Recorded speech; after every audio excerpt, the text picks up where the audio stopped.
সামনেই আসছে শুভ নববর্ষ। আর নববর্ষ উপলক্ষে প্রত্যেক দোকানে দোকানেই হালখাতা করা হয় আর মা লক্ষ্মী সিদ্ধিদাতা গণেশের পুজো করা হয়। এর আগে আমি সিদ্ধিদাতা গণেশকে বানিয়েছিলাম আর আজ বানাচ্ছি মা লক্ষ্মীকে। প্রথমেই মা লক্ষ্মীর বসার আসনটা বানিয়ে নিয়ে কিছু পরিমাণ খড় নিয়ে মা লক্ষ্মীর বডির স্ট্রাকচার বানিয়ে নিচ্ছি। এর ওপরে কিছু পরিমাণে কাদা লেপে বডির স্ট্রাকচারটাকে ঠিকঠাক বানিয়ে নিয়ে আগে থেকে বানিয়ে রাখা মা লক্ষ্মীর ফেসটা বডির সাথে অ্যাটাচ করে দিয়েছি।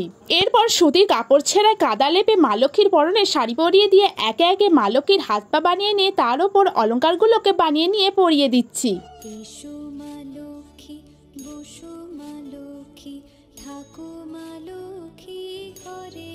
এবার মা লক্ষ্মীর এলোকেশি চুলকেও বানিয়ে নিচ্ছি।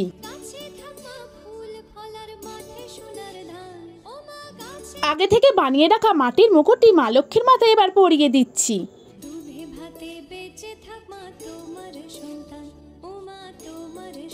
মা লক্ষ্মীকে বানিয়ে নেওয়ার পর এবার মা লক্ষ্মীর বাহন পেঁচাকে বানিয়ে নিচ্ছি।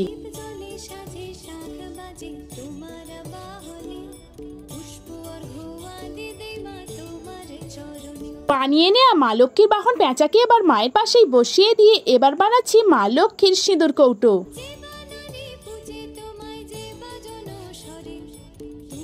সিঁদুর কৌটো বানিয়ে নেওয়ার পর এবার মায়ের হাতে ধরিয়ে দিলাম। মা লক্ষ্মী সমেত পেঁচাটি শুকিয়ে যাওয়ার পর মা লক্ষ্মী ও পেঁচাকে প্রথমে হোয়াইট কালার দিয়ে কভার করে নিয়ে মায়ের স্কিন কালার করে নিচ্ছি।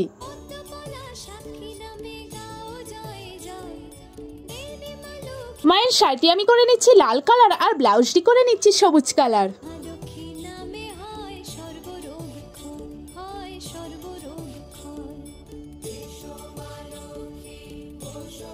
এবার মায়ের অলংকারগুলোকেও কালার করে নিচ্ছি।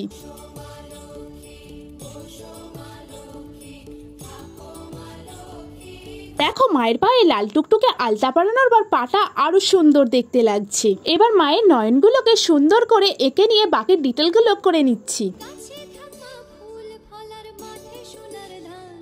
মা লক্ষ্মীর পর মা লক্ষ্মীর বাহন পেঁচার বাকি ডিটেলগুলো করে নিয়ে শেষে মা লক্ষ্মীর শাড়িতে কিছু সিম্পল ডিজাইন করে নিচ্ছি। দেখো শাড়িটা আরো সুন্দর দেখতে লাগছে। সবশেষে মা লক্ষ্মীর সিঁদুর কৌটোটা লাল কালার দিয়ে কভার করে নিয়ে তার উপর সাদা কালার দিয়ে কিছু সিম্পল ডিজাইন করে দিয়ে মা লক্ষ্মীর হাতে ধরিয়ে দিচ্ছি।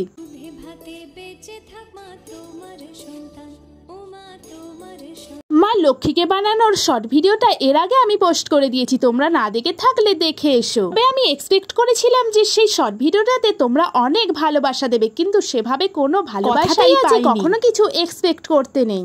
এত সুন্দরভাবে মা লক্ষ্মীকে বানানোর পরও তোমরা সেভাবে ভালোবাসা না দেওয়ার জন্য মনটা আমার খুবই খারাপ হয়ে গিয়েছিল। যাই হোক, এই ভিডিওটাতে প্লিজ একটু ভালোবাসা দিও। মা লক্ষ্মীকে ভালো লাগলে একটি লাইক করে দিয়ে চ্যানেলটি সাবস্ক্রাইব করে দিও। তো আজ এই পর্যন্তই, টাটা।